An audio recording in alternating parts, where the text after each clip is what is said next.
Okay, so let's talk about what is one of the first things that I teach my animal communication students before we go on to anything else about actually tuning in with the animals. And it's about getting to know what's going on inside your mind when you try and get in that quiet space, similar to if you're doing a quiet breathing exercise, a meditation. When you sit and you close your eyes and you try and just be in your own energy, what is going on there? What is going on in that space? Are you seeing colours? Are you seeing pictures?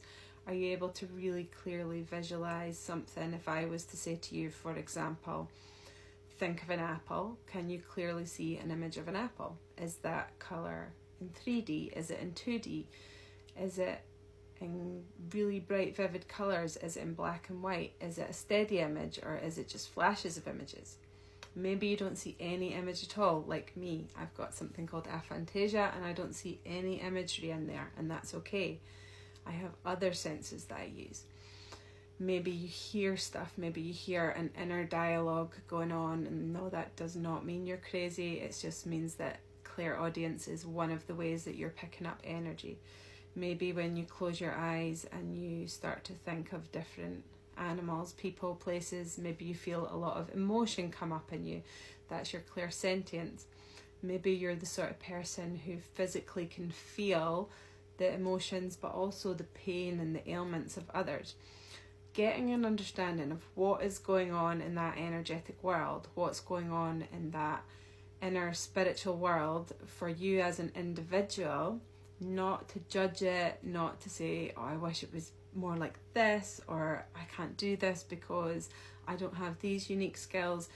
Just to begin with, just about being aware of what's going on in that world and which of the skills and the spiritual abilities in terms of your clairsenses you currently have active.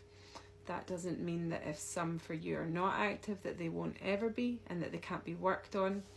But getting an understanding of this inner world is really important for learning animal communication, because if you don't know what your inner world feels like and what your energy feels like and the way in which you read energy, then when you start to try and tune in with an animal and pick up energy from them, you're not going to be able to work out, well, what's the way that I'm going to pick up that energy from the animal? Is it through visuals? Is it through sound? Is it through my feelings? Is it a combination of all of them?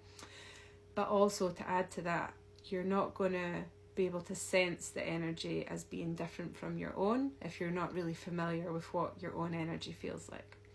So these are all the things that we learn right at the start of my animal communication courses. Tuning into your own energy, learning what energy looks like, learning the different ways that you can pick up energy, and really getting familiar with what that feels like for you as an individual, because we're all so different and we all pick up energy different and our inner worlds are different.